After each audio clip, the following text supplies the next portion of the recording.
우리 하나님 말씀은 사무엘 하입니다. 오늘부터 사무엘 하 말씀을 보겠습니다.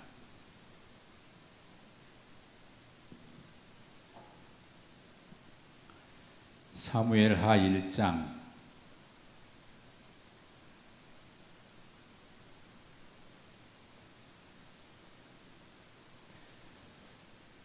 여러분 가정에서 우리 교회 홈페이지에 보면은 그 오늘의 묵상 게시판 있고, 오늘의 묵상에 보면은 오늘 우리 함께 보실 자료를 제가 올려놨습니다. 그것을 지금 다운로드 하셔도 되고 프린트 하셔서 보셔도 되고, 그렇지 않으시면 말씀을 같이 보시면서 그렇게 우리 함께 말씀 앞에 엎드리십시다. 1절부터 16절까지, 사무엘하 1장 1절부터 16절까지를 우리 함께 보시겠습니다. 1장 1절부터 16절입니다. 사울이 죽은 후에 다윗이 아말렉 사람을 쳐 죽이고 돌아와 다윗이 시글락에서 이틀을 머물더니 사흘째 되는 날에 한 사람이 사울의 진영에서 나왔는데 그의 옷은 찢어졌고 머리에는 흙이 있더라. 그가 다윗에게 나와 땅에 엎드려 절하매 다윗이 그에게 묻되 너는 어디서 왔느냐 하니 대답하되 이스라엘 진영에서 도망하여 왔나이다 하니라. 다윗이 그에게 이르되 일이 어떻게 되었느냐 너는 내게 말하라. 그가 대답하되 군사가 전쟁 중에 도망하기도 하였고 무리 가운데에 엎드려져 죽은 자도 많았고 사울과 그의 아들 요나단도 죽었나이다 하는지라. 다윗이 자기에게 알리는 청년에게 묻되 사울과 그의 아들 요나단이 죽은 줄을 네가 어떻게 아느냐. 그에게 알리는 청년이 이르되 내가 우연히 길보아 산에 올라가 보니 사울이 자기 창에 기대고 병거와 기병은 그를 급히 따르는데 사울이 뒤로 돌아 나를 보고 부르시기로 내가 대답하되 내가 여기 있나이다 한즉 내게 이르되 너는 누구냐 하시기로 내가 그에게 대답하되 나는 아말렉 사람이니이다 한즉 또 내게 이르시되 내 목숨이 아직 내게 완전히 있으므로 내가 고통 중에 있나니 청하건대 너는 내 곁에 서서 나를 죽이라 하시기로 그가 엎드러진 후에는 살 수 없는 줄을 내가 알고 그의 곁에 서서 죽이고 그의 머리에 있는 왕관과 팔에 있는 고리를 벗겨서 내 주께로 가져왔나이다 하니라. 이에 다윗이 자기 옷을 잡아 찢음에 함께 있는 모든 사람도 그리하고 사울과 그의 아들 요나단과 여호와의 백성과 이스라엘 족속이 칼의 죽음으로 말미암아 저녁 때까지 슬퍼하여 울며 금식하니라. 다윗이 그 소식을 전한 청년에게 묻되 너는 어디 사람이냐. 대답하되 나는 아말렉 사람 곧 외국인의 아들이니이다 하니 다윗이 그에게 이르되 내가 어찌하여 손을 들어 여호와의 기름 부음 받은 자 죽이기를 두려워하지 아니하였느냐 하고 다윗이 청년 중 한 사람을 불러 이르되 가까이 가서 그를 죽이라 하매 그가 치매 곧 죽으니라. 다윗이 그에게 이르기를 내 피가 내 머리로 돌아갈지어다. 내 입이 내게 대하여 증언하기를 내가 여호와의 기름 부음 받은 자를 죽였노라 함이니라 하였더라. 아멘. 예, 오늘부터 사무엘 하 말씀을 함께 보시겠습니다. 지금 여러분들이 계신 곳에서 보실 텐데 여기서 제가 보니까 우리 장로님도 보이고 우리 권사님도 보이고 다 앉아 계신 게 보입니다. 여러분 계신 자리에서 지금 함께 예배하고 있는데 부지런히 오셔서 아직 식사 전이신 분들도 계실 거고 식사하시는 중에 계신 분도 있으실 거고, 아무튼 오늘 말씀을 우리 함께 보시면서 이 시대가 참 어렵고 혼란스럽습니다.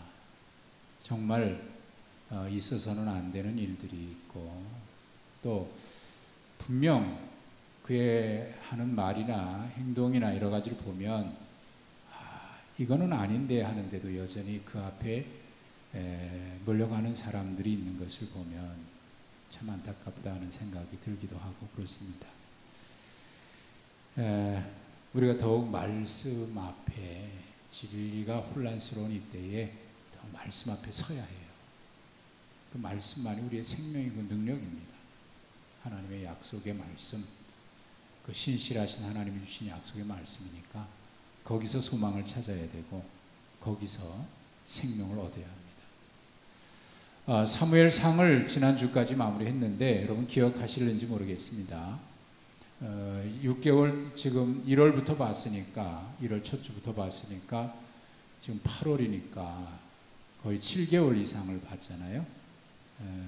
다 혹시 기억에 남는 것이 없을 수도 있는데 제가 중간중간 확인하면서 말씀드렸던 것처럼 사무엘상 2장에 보시면 2장 30절에 나를 존중히 여기는 자를 내가 존중히 여기고 나를 멸시하는 자를 내가 경멸하리라. 이 말씀이 사무엘상 전체의 요절에 해당됩니다. 또 사무엘하까지 포함해서도 역시 이 말씀이 요절과 같은 말씀이에요. 이 말씀이 어떻게 적용되는지, 하나님을 존중히 여기는 자를 하나님께서도 그를 존중히 여겨주신다고 그랬고요. 하나님을 멸시하는 자, 하나님께서 그를 경멸하신다고 그랬어요. 이 말씀은 분명합니다. 하나님을 멸시하는 자, 하나님이 그를 경멸하리라 그러셨는데, 지나온 지금까지 보면서 우리가 봤던 사람 중에 사울이 그런 사람이죠. 하나님을 멸시했어요. 어떻게 알 수 있냐면 그가 하나님의 말씀을 버렸거든요. 하나님의 말씀을 버렸다는 것은 하나님을 멸시했다는 거예요. 그분의 말씀을 무시한 거거든요. 그게 경멸한 거예요. 멸시한 거고 하나님이 그를 경멸하리라. 그러나 하나님을 존중히 여기는 자를 하나님도 그를 존중히 여기신다 그랬는데 우리는 그 사람을 이제 오늘 보게 될 겁니다. 앞으로 사무엘 하에서는 그 역사를 우리가 지금 보면서 이 시대에 우리가 하나님을 존중히 여기는 것이 뭘까? 하나님을 멸시하는 게 뭘까? 분명합니다. 이건 너무나 분명하지 않아요? 여러분, 하나님을 존중히 여길 수 있어야 됩니다. 말씀을 대하는 것이 그렇고 우리가 하나님을 예배하는 것이 또한 그런 거예요. 하나님을 어떻게 존중히 여기는가? 하나님이 그를 존중히 여겨주신다. 내가 스스로 높아지려고 하는 것은 교만이에요. 그럼 망해요. 그러나 내가 목표가 높아지려는 데 있지 않고 내 스스로 높아지고 성공하는 데 목적을 두지 아니하고 하나님을 존중히 여겼더니 하나님께서 그를 존중히 여겨주시는 게 그게 진짜 아닙니까? 네, 그게 진짜예요. 이 시대를 보면서 우리가 정말 이 사실 앞에 다시 한번 겸손히 엎드리고 그 말씀을 받아야 합니다. 미국 나이아가라 폭포에 보면은요, 우리가 이제 사진을 보면 그 폭포 밑에서 배 타고 하는 거 보고요, 엄청나게 물이 떨어지고 하는 거 보잖아요. 대부분 거기에 둘러보고 와요. 관광 같은 분도.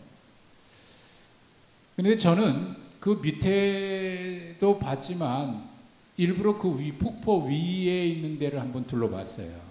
제 아내하고 거기를 쭉 둘러봤어요. 사람들이 그 위에는 별로 그렇게 많이 구경하지는 않습니다. 그래서 저는 그 위에 유심히 쭉 돌아봤는데 그 중에 이런 표시가 있는 게 있어요. 거기에 위험 표시가 있고 데드라인이 있어요. 여기를 넘어가면 안 된다는 거예요.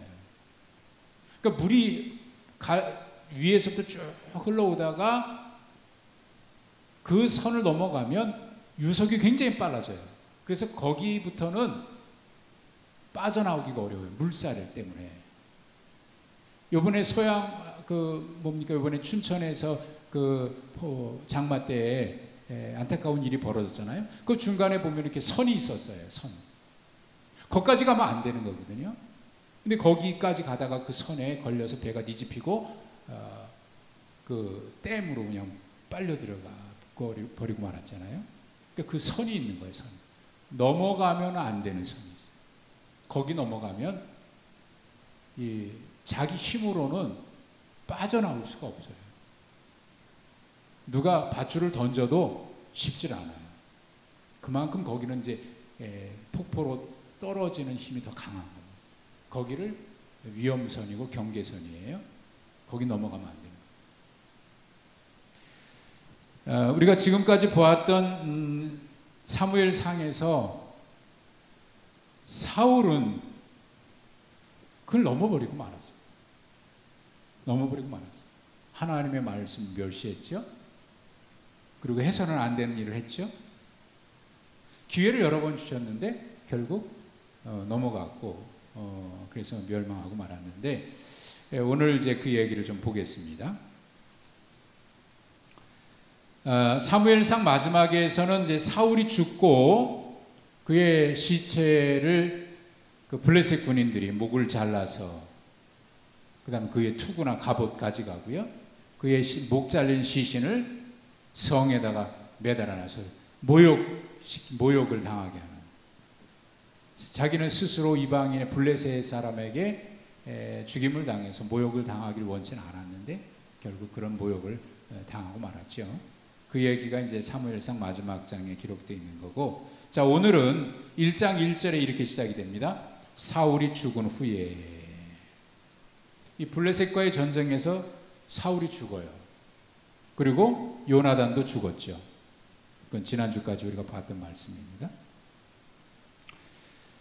그리고 그의 군대까지 다 죽었다 하는 얘기가 이제 1장 1절에 나와 있습니다. 사울이 죽은 후에 다윗이 아말렉 사람을 쳐 죽이고 돌아와 다윗이 시글락에서 이틀을 머물더니,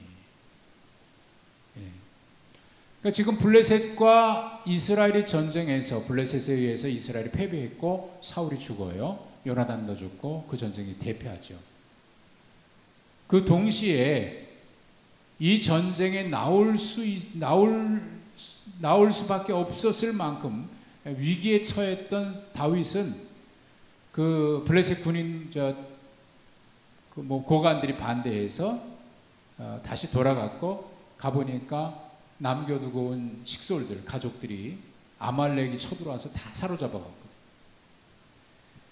그래서 돌아가서 이제 그들을 구출해 오는 내용이 이제 사무엘상에 있었던 내용이고, 그리고 이제 오늘 내용은 그 내용까지 기록하고 있습니다. 사울이 죽고 전쟁에서 패하고 다윗은 아말렉에게 잡혀갔던 가족들, 식솔들을 구출해 오고. 근데 재미난 것은요, 사울 왕이 결정적으로 하나님 앞에 버림받은 사건이 있었죠. 그 사건이 아말렉과의 전쟁이에요. 아말렉과의 전쟁에서 하나님 앞에 불순종함으로 결국 버림받게 됐거든요. 근데 다윗은 정말 아말렉에 잡혀갔던 가족들을 구출해 와요. 참 재미있는 대비죠. 그렇게 해서 이제 구출해 오고 이틀을 머물렀어요. 이틀을 머물렀던 그 시기는 사울이 죽은 그때부터 이틀하고 같은 거예요. 이틀을 머물고 3일 되던, 사흘째 되던 날, 3일이죠. 2절은 그렇게 시작합니다. 여기에서 이제 어떤 사건이 벌어집니다. 사흘째 되는 날, 한 사람이 이스라엘의 진영에서 나와요. 사울의 진영에서 나와가지고 다윗 앞에 급히 달려와서 그 앞에 엎드립니다. 엎드려 절하면서 뭔가 얘기를 하는데 그 모습을 보니까 머리에는 흙이 막 묻어 있고요. 또 옷은 찢어졌어요. 그 상황을 보니까 매우 다급한 상황에서 온 것 같아요. 여기 사흘째 되던 날에, 사울이 죽고 사흘째 되던 날에 지금 다윗에게 이 사람이 도착한 시간이 3일 시간이 걸렸으니까요. 여러분, 길보아산, 사울이 죽은 곳이 길보아산인데 거기서 이 시글락까지 거리는 약 3일 거리입니다. 그러니까 이 사람은 사울이 죽은 걸 보고 바로 온 거예요. 시기적으로 보면. 그리고 그에게 와서 엎드려 얘기하니까 너 누구냐 물으니까 이스라엘 진영에서 도망왔다 그래요. 이스라엘의 진영에서 도망왔다는 얘기는 전쟁 중에 도망왔다는 얘기니까 쉽게 말하면 탈영병과 같은 거예요. 도망왔다라고 얘기하면서 그러니까 다윗이 궁금해서 일이 어떻게 됐느냐, 일이 어떻게 됐냐는 얘기는 이 전쟁이 어떻게 됐느냐는 얘기죠. 그랬더니 하는 말이 군사들이 전쟁 중에 도망갑니다. 이 얘기를 가장 먼저 해요. 그 얘기는 자기도 도망왔으니까, 지금 전쟁에서 다 도망갔으니까 일단 자기만 도망온 게 아니다라고 하는 어떤 자기 변호를 위한 그런 이야기부터 한 거라고 생각이 되는데, 아무튼 지금 도망하였고 무리 가운데 엎드려 죽은 자가 많고 결정적인 것은 사울과 요나단도 죽었다 그래요. 그 얘기 듣고 다윗이 그 청년에게 묻습니다. 사울과 요나단이 죽은 것을 너가 어떻게 알았느냐? 물으니까 그 청년이 뭐라고 얘기합니까? 내가 우연히 길보아 산에 올라갔는데 사울이 부상을 당해서 자기 창을 지팡이 삼아서 이렇게 기대고 있다고 그래요. 근데 그 뒤에 병거와 마병이 쫓아온다는 거예요. 병거와 마병은 누구를 말하냐면 블레셋이죠. 블레셋의 병거와 마병이 쫓아오는데 지금 사울은 부상을 입고 창을 기대면서 이렇게 기대서 겨우 도망가고 있는 그런 상황이라고 하는 것을 묘사했어요. 그러면서 사울이 뒤를 돌아보면서 나를 보고 얘기합니다. 나를 부르기로 내가 여기 있나이다 하니까 너 누구냐 하니까 나는 아말렉 사람입니다. 그랬더니 사울 왕이 나에게 뭐라고 얘기하셨냐면 내가 아직 살아있는데 내가 지금 부상당해서 너무 고통 중에 있다. 그러니 네가 나를 죽여달라. 그렇게 명령을 했다는 거예요. 이게 지금 그 청년이 아말렉 사람이 도망와서 다윗에게 얘기하는 거거든요. 그래서 그리고 나서 그가 엎드려서 쓰러졌다는 거예요. 10절 그가 엎드러진 후에는 가서 보니까 살 수 없을 것 같아서 내가 그의 곁에서 그를 죽이고 그의 머리에 있는 왕관과 팔에 있는 고리를 벗겨서 내 주께 가져왔나이다. 이렇게 얘기해요. 자, 오늘 여러분들이 지금 나눠드린 거 인터넷에서 홈페이지에서 못 출력을 못 하셨을 수도 있을 것 같아서 제가 계속 내용을 좀 정리하면서 가는데, 자, 그런데 여기서 궁금한 거 한 가지가 있습니다. 지금 이 사람이 다윗에게 왔거든요. 사울이 죽은 뒤에 3일 만에 왔어요. 근데 그 거리는 3일 길이에요. 그러니까 곧바로 왔다는 거예요. 곧바로. 근데 여러분, 왕이 죽었다면 이 소식을 어디에 가서 알려야 됩니까? 사울의 집이든지 아니면 사울의 그 당시에 뭐 아직 왕궁이라고 할 만한 것은 없었지만 그래도 사울이 주로 통치하면서 거처했던 그 지역이 있습니다.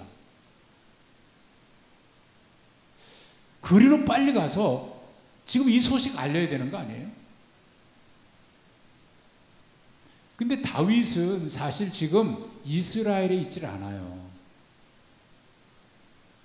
블레셋 지역과 이스라엘 지역의 경계선에 있긴 하지만 지금 블레셋 땅에 있는 거와 마찬가지거든요. 시글락성. 블레셋 왕이 통치하는 그 지역에 있는 한 성이에요. 그리고 다윗은 지금 도망 중이에요. 자기 나라에 가지 못하고 지금 다른 나라의 블레셋에 와서 지금 도피 중에 있는 거라고요. 근데 여러분, 지금 왕이 죽었다는 이야기를, 이 소식을, 이 중요한 이야기를 이 사람이 왜 이 시글락까지 와서 다윗에게 이야기했을까요? 왜 그랬을 것 같아요? 무슨 의도를 가지고 지금 다윗에게 왔을까요?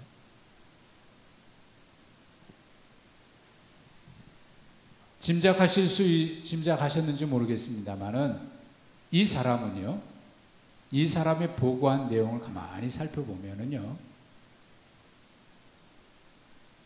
사실도 있지만 거짓말도 섞여 있어요.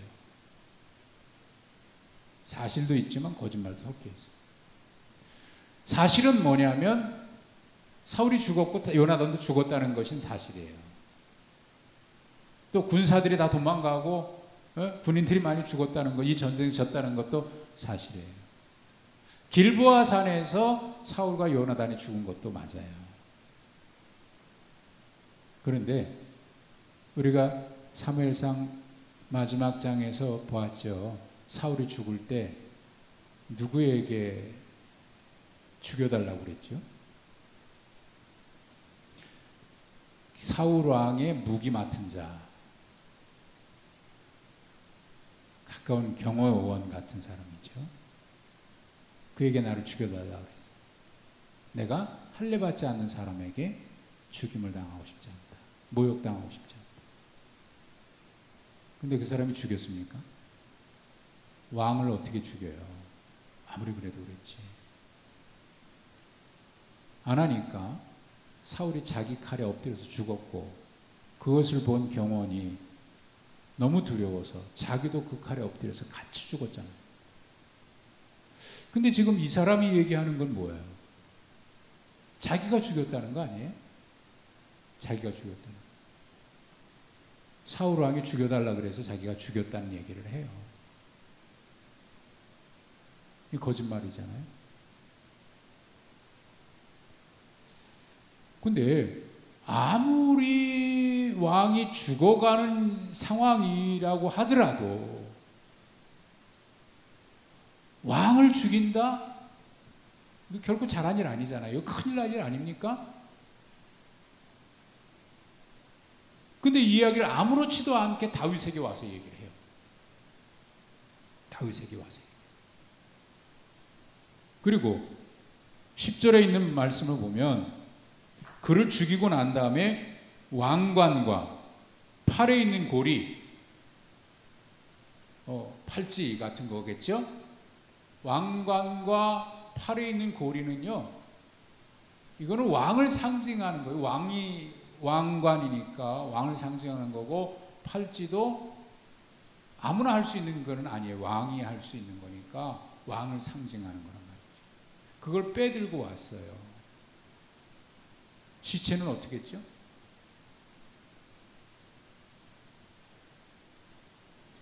자기가 왕의 명이라고 해서 죽였다고 하더라도, 그게 거절할 수 없는 왕의 명령이라고 하더라도 왕을 죽인 거고, 그랬다면 최소한 왕인데 말이죠. 사울 왕의 시신이라도 어떻게 해고 와야 되는데 그냥 왔잖아요. 아니, 그의 말을 이 액면 그대로 믿는다고 하더라도 이거 그렇게 얘기할 수 있어요? 지금 아무렇지도 않게 그 얘기해요. 누구에게? 다윗에게. 그러면서 하는 말이 10절에 내 주께 가져왔나이다. 내 주께 가져왔나이다. 그러니까 여러분, 이 사람의 말은 상당히 거짓말이 많아요. 거짓말이 섞여 있어요. 근데 매우 상세하게 진짜인 것처럼 얘기해요. 이 사람은 무슨 마음으로 다윗에게 왔냐면, 다윗이 그동안 사울에게 쫓겨다녔고, 그렇기 때문에 다윗이 사울이 죽었다는 얘기를 들으면 기뻐할 줄 알았던 거예요.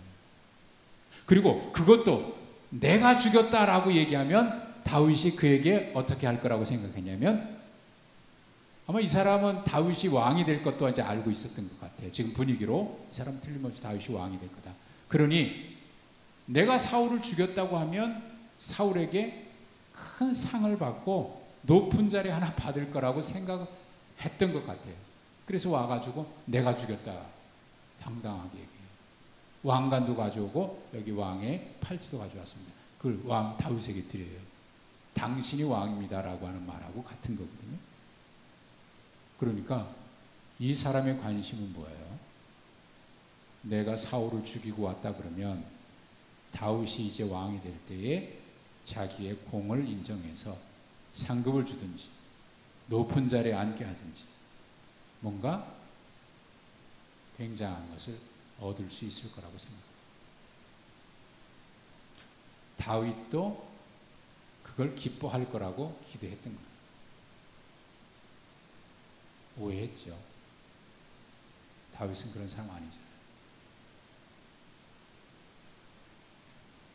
혹시나 지금까지는 다윗이 사울 왕을 죽일 수 있는 기회가 있었어도 안 했지만, 아, 네가 죽이고 왔느냐? 그래, 잘했다. 그를 칭찬할 줄 알았겠죠. 근데 다윗은요, 그렇게 해서 왕의 자리에 앉고 싶어하는 사람이 아닙니다. 다윗의 관심은 왕이 되는 것에 있질 않아요. 성공에 있질 않고 왕의 자리를 탐하는 사람이 아니에요. 이게 이제 아까 사무엘상 2장 30절 말씀, 요절이라고 제가 말씀드렸는데, 하나님을 존중히 여기는 자, 하나님이 그를 존중히 여기시는 거지. 하나님을 이용해서 내가 높은 자리에 앉겠다, 그거 하나님 존중히 여기는 거 아니에요. 하나님 만홀히 여기는 거고, 하나님 멸시하는 거고, 하나님을 이용하는 거지.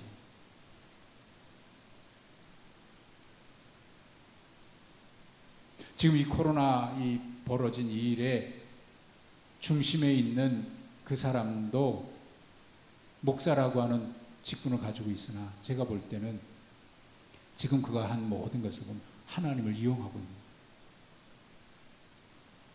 하나님을 이용하고.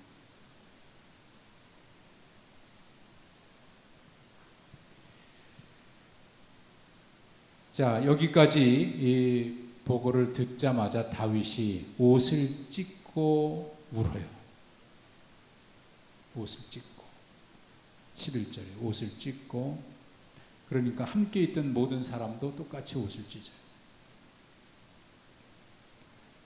그리고 저녁 때까지 슬퍼하여 울며 금식해요. 저녁까지 슬퍼하고 울며 금식하고 있는데, 그가 그렇게 했던 이유는 12절에 보면 나오죠. 사울과 그의 아들 요나단이 죽었기 때문이고, 거기서 더 나가서 여호와의 백성과 이스라엘 족속이 칼의 죽음으로 말미암아 저녁까지 울면서 슬퍼하며 울면서 금식했다.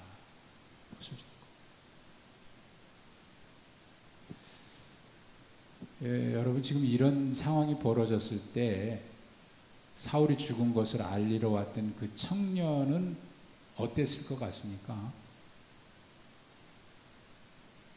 다윗이 막 울어요. 옷을 찢고 울고 저녁까지 금식, 아무것도 안 먹고 울어요. 아마 이 사람은 좀 당황하지 않았을까? 저러면 안 되는데, 좋아할 줄 알았는데, 아, 잘했다, 네가 큰 공을 세웠구나, 내가 왕이 되면 너 반드시 기억해 주마, 뭐 그럴 줄 알았는데 울어요. 그것도 그냥 우는 게 아니야. 금식하는 거야. 애통하는 거야, 애통하는 거야. 형식적으로 우는 흉내 내는 게 아니고, 아이고 왕이 죽었어, 잘됐다, 속으로 그렇게 생각하면서 그래도 표정 관리하면서 우는 척이라도 해야지, 그런 애통이 아닙니다. 정말 애통. 그리고 그 다윗이 그 소년에게 묻습니다. 너 어디 사람이냐? 나는 아말렉 사람 곧 외국인의 아들입니다. 이게 무슨 얘기예요? 아말렉 사람, 아까는 아말렉 사람이라고 얘기했거든요. 자기가 사실 자기 정체를 밝히고 말았어요. 지금 아말렉하고 이스라엘하고는요, 하나님께서는 아말렉 족속을 진멸하라고 했거든요. 사울 왕에게도 그랬고. 애굽에서 나올 때도 하나님께서 이 아말렉 족속은 진멸하고. 근데 사실 지금 시글락에서 아말렉에 잡혀갔던 백성들을 다시 다윗이 구출해 놓은 거 아닙니까? 그러면 아말렉 족속이라고 하는 말 하면 안 돼요. 근데 앞에서 이미 8절에 너는 누구냐 다윗이 물을 때 나는 아말렉 사람입니다라고 하는 얘기를 얘기해 버렸어요. 그러니까 이런 얘기 하려고 그러다가 보니까 해서는 안 되는 말까지 해버린 거예요. 여러분, 말이 많으면 실수가 많은 법이죠. 거짓을 꾸며서 진짜인 것처럼 말하려고 하다 보니까 해서는 안 되는 말까지 툭 튀어나와버려요.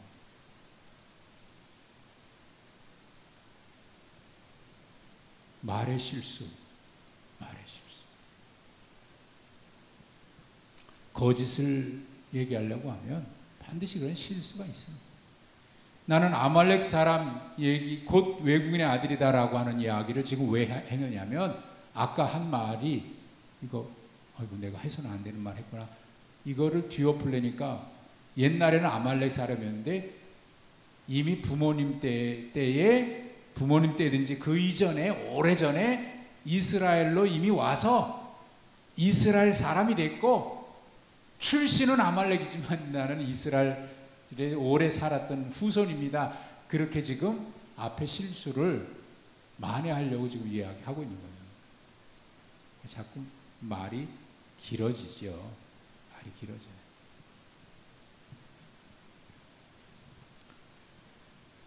그래서 뭐 그런 말이 있어요. 말이 많은 사람은 절대 믿지 마라.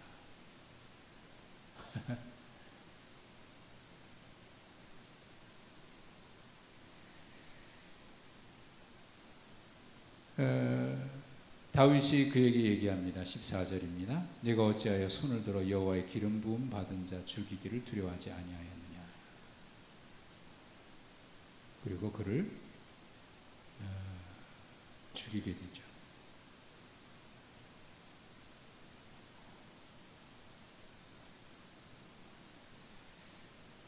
사실 생각해 보면 사울은 다윗을 그렇게 죽이려고 했던 사람이잖아요. 그러니까 다윗의 입장에서 보면 원수예요, 원수. 정치적인 적이에요. 그가 살아있는 한 내가 결코 이스라엘에 다시 돌아갈 수도 없고, 사울 왕이 살아있는 한은 다윗이 왕이 되기가 어려워요. 그 나라에서 뭔가 하기가 어려워요. 그러니까 다윗이 성공하려면, 다윗이 왕이 되려면 반드시 사울이 죽어야 되는 거예요.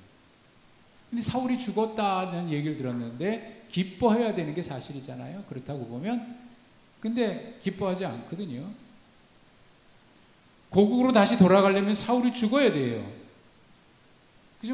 그런데 사울이 죽었어요. 기뻐할 일이라고요. 근데 이렇게 슬퍼해요. 그것도 그저 겉모습만 그런 게 아니라 진정 모습. 정말 애통해요. 금식하면서.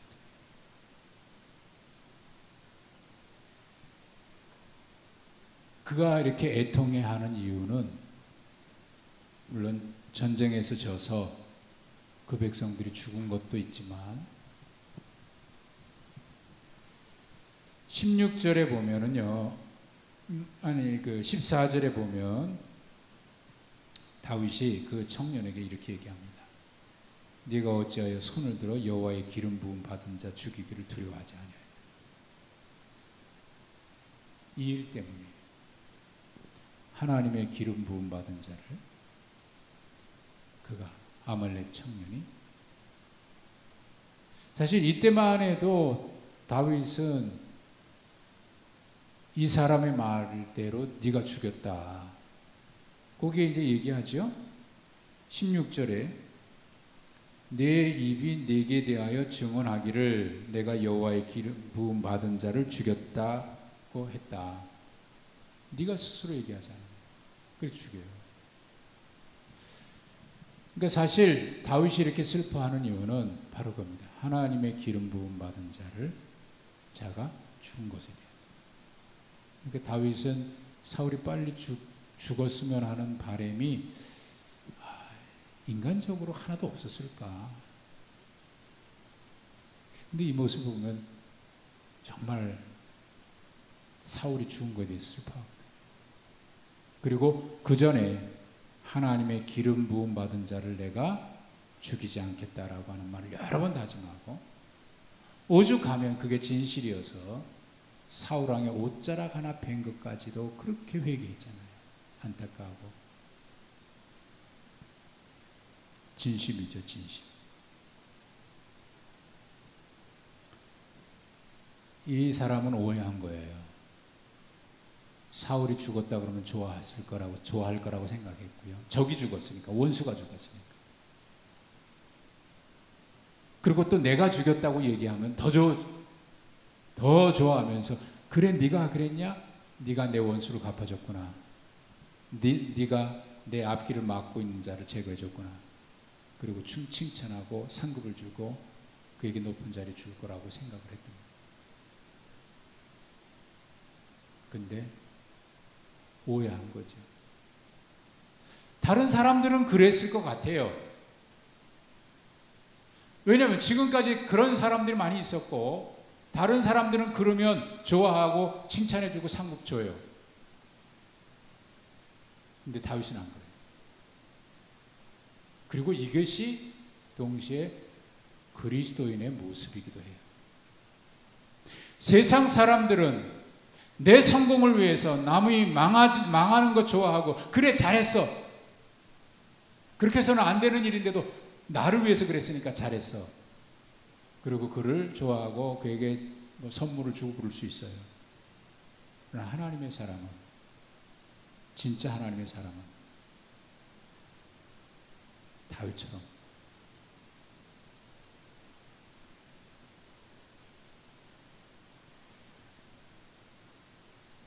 여러분 디모데후서에 보면은요, 우리에게 지도자를 위해서, 통치자를 위해서 기도하라고.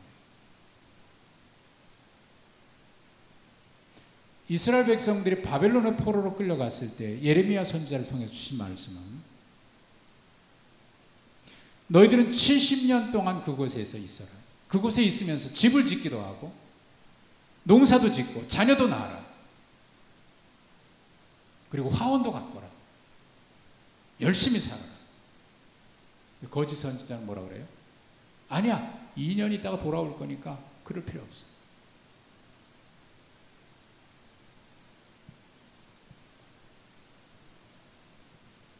지난주에 베드로의 유혹이라는 말을 제가 했습니다. 톰 라이트 교수의 이야기를 하면서 베드로의 유혹. 교회가 실수하는 것 중에 하나가 톰 라이트 교수의 얘기에 의하면 베드로의 유혹입니다. 예수님은 묵묵히 십자가의 길을 걸어가는데 베드로는 인간적인 생각으로 막으려고 했고 또 세상의 방법으로 칼을 들어서 말고의 길을 잘라요. 세상이 그러니까 우리도 그러할 거라고 생각합니다. 주님은 말씀하죠. 칼을 꽂아. 칼을 쓰는 자는 칼로 막는다. 내가 하나님 앞에 기도해서 12영이나 더 되는 천군 천사들 보내서 이들을 일시에 멸하게 할 수 없는 줄로 알았느냐? 나 칼을 쓰는 자는 칼로 막아. 주님의 방법은 그게 아니거든요. 하나님 나라의 방법은 그게 아니에요. 그래도 우리는 이 청년처럼 베드로의 유혹에 쉽게 빠져요. 기도만 하면 됩니까? 그러면서 우리도 행동해야죠. 그리고 칼을 들고 나가려고. 그러나 주님은 오히려 묵묵히 기도하면서 하나님의 뜻을 따라 고난의 길, 힘든 길이어도 십자가 길 가요.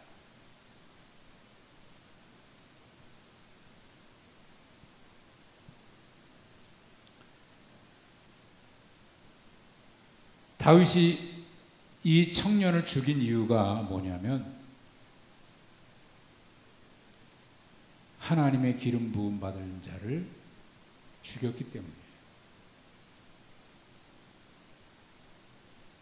물론 그게 거짓말이지만 자기 입으로 자기가 죽였다고 얘기했어요. 다윗은 그때 사울이 그렇게 죽은 거, 자살해서 죽은 걸 모르거든요. 지금 이때 이들을 통해서 알게 됩니다. 거짓말했거든. 자기 이익을 위해서 거짓말. 결국 네가 네 입으로 왕을 죽였다고 얘기하잖아요. 하나님의 기름. 다윗이 슬퍼한 이유는 그것이고요. 다윗이 그를 죽이라고 한 이유도 바로 거기에 있습니다. 그러고 보니까 다윗은 정말 사울이 하나님이 세우신 왕이라고 해서 끝까지 자기 손으로 죽이려고 하지 않았어요. 하나님의 뜻이 왜 이렇게 늦습니까? 내가 도망 다닌 세월이 얼마인데 아직도 사울이 나에게 기름 부어주, 내가 왕이 되려고 한 것도 아닌데 하나님이 선지자를 통해서 나에게 기름 부으셨지 않습니까?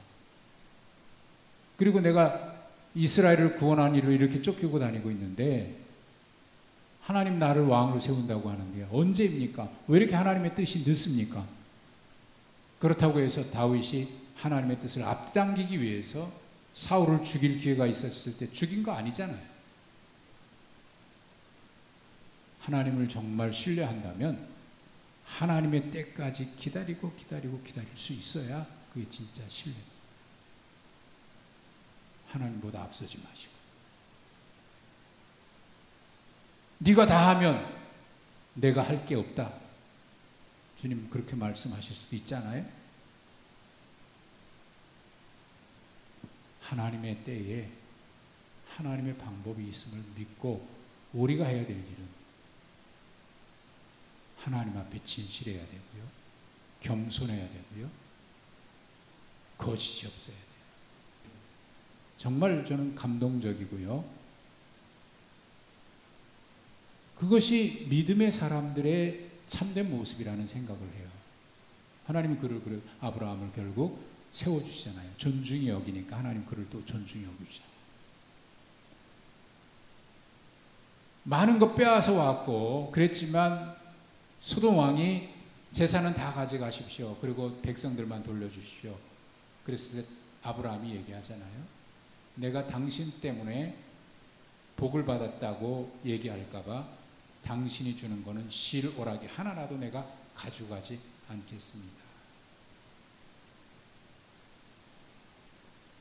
그렇게 얘기할 때 아브라함이 한 말은 바로 앞에 멜기세덱이 그에게 축복했던 말을 다시 인용하면서 그래요. 그 얘기는 뭐냐면 다윗이 아브라함이 그걸 거절할 수 있었던 이유가 바로 하나님께 축복받은 그것 때문에 거절했다는 거예요. 나는 하나님께 복받은 사람입니다. 당신 때문에 복받은 게 아니고 하나님께 복받은 사람입니다. 그러니까 준다고 아무거나 덥석덥석 받으면 안 되는 거죠. 정말 하나님이 주실 거면 그 사람이 아니어도 누구를 통해서 주실 수 있는 거예요.